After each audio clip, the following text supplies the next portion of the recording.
precious heart. Thank you for joining us for our weekly vlog.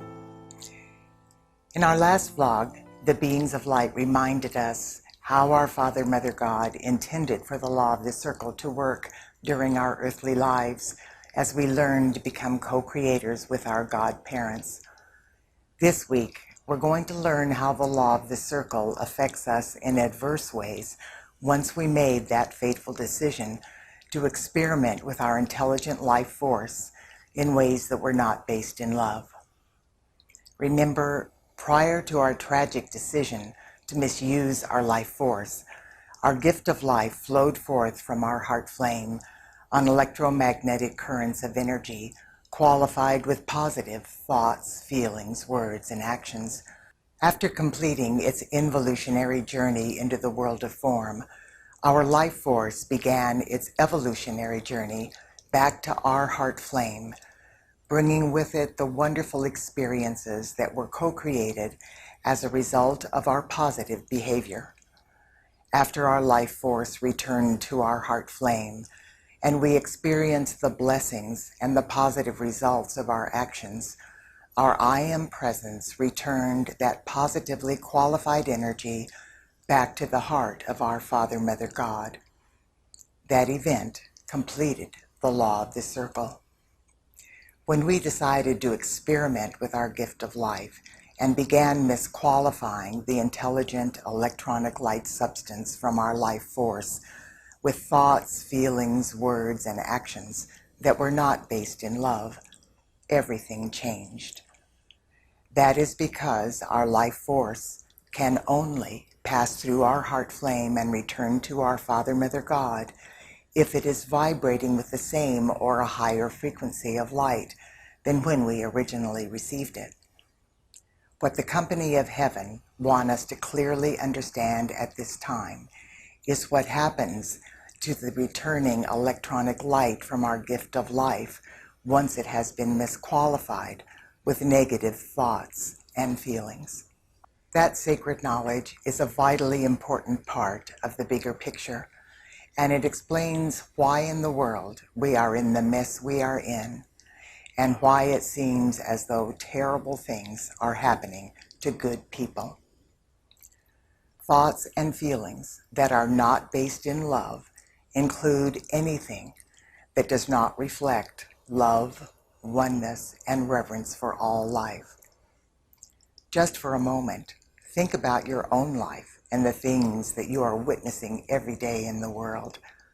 How much of what you are perceiving is reflecting love, oneness, and reverence for all life? If you are like most people, probably not nearly enough.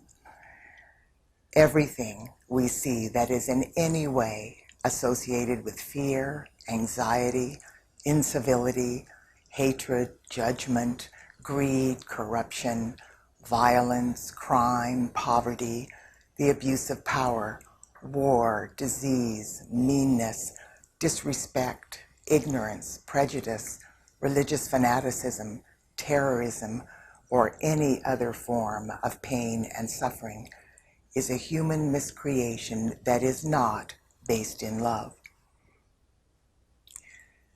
The energy associated with these human miscreations cannot return to the heart of our Father, Mother God once it returns to the heart flame of the person who sent it forth in the first place. So what happens to the grossly mutated electronic light substance that our Father, Mother God originally gave to us as our precious gift of life? Well, since that dense and grossly distorted intelligent electronic light cannot return to the heart of God in that form, it manifests in our everyday life experiences in painful ways that allow us to experience the results of our actions. The hope is that we will realize how self-destructive it is for us to misuse our life force, and that we will learn to not do that again. Once the lesson is learned, we have the ability to invoke the violet flame of God's infinite perfection and transmute that misqualified energy back into its original perfection. then that portion of our life force can return to the heart of our Father, Mother, God, thus completing its journey through the law of the circle. The problem is that when this heavy, discordant energy returns to us, it is greatly amplified over what we originally sent out. Like our positive thoughts and feelings, our negative thoughts and feelings accumulate energy along the way that is vibrating at the same frequency. Like attracts like. On the involutionary journey, our misqualified current of energy enters the space of the person, place, condition, or thing we were thinking of when we sent it forth, and creates whatever learning experience is appropriate in that moment. Then, on the evolutionary journey back to our heart flame, our current of misqualified energy accumulates more discordant energy along the way. When we observe the horrific things that are happening in the world at this time, it is easy to see why things seem to be so out of proportion. Just look at the tons of negative and fear-based energy that is being expressed by the masses of humanity every single day.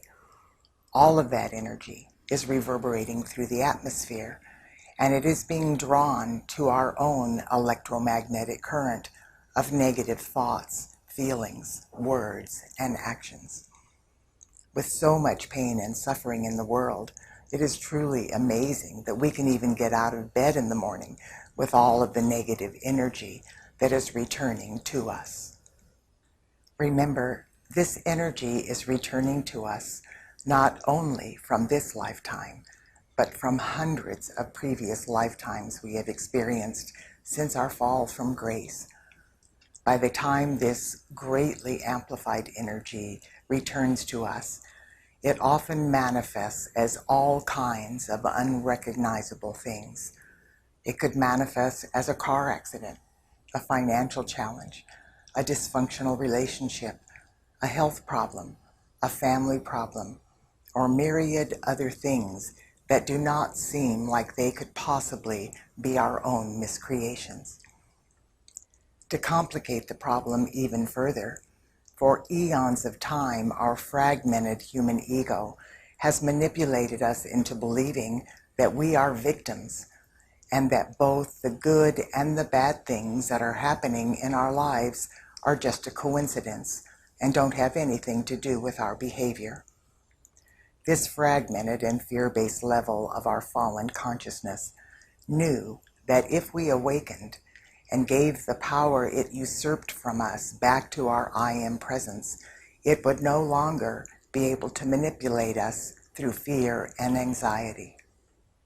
Well, guess what? That is exactly what has happened over the past several years. We are awakening, and our I Am presence is once again taking full dominion of our life. Our human ego is no longer in charge. That is what has brought us to this unprecedented moment in time during which we are experiencing the most intensified purging process that humanity has ever been able to withstand. Our I Am presence is pushing hundreds of lifetimes worth of our returning misqualified energy to the surface to be transmuted back into light. This is enabling this precious electronic light substance to return to the heart of our Father, Mother, God, so that it can complete the law of the circle.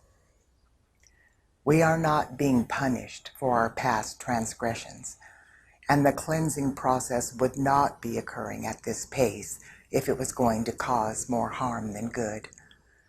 This unique purging process is being allowed by our Father, Mother, God, because millions of people are now awake, and they remember who they are and why they are here. They know what their responsibility is for what is happening on earth at this time, and they remember that they volunteered to transmute lifetimes worth of misqualified energy back into light in what the company of heaven has referred to as the twinkling of an eye. So this week, contemplate the challenging things that are returning to you through your daily experiences in order to be healed and transmuted back into light. Ask your I Am Presence to help you learn the lessons involved in that returning energy. Then invoke the violet flame of God's infinite perfection to help you quickly transmute the negative energy from your past that is causing those challenging experiences. You have been training for lifetimes so that you will be able to do this, and you have everything you need within you to be God victorious. Trust yourself and know that your I Am Presence is in charge. Next week, the company of heaven will help you to perceive the progress you are making, even though that progress may not be obvious to you at the moment. God bless you, dear one, and I wish you a powerful week of transmuting past and present negativity by invoking the violet flame.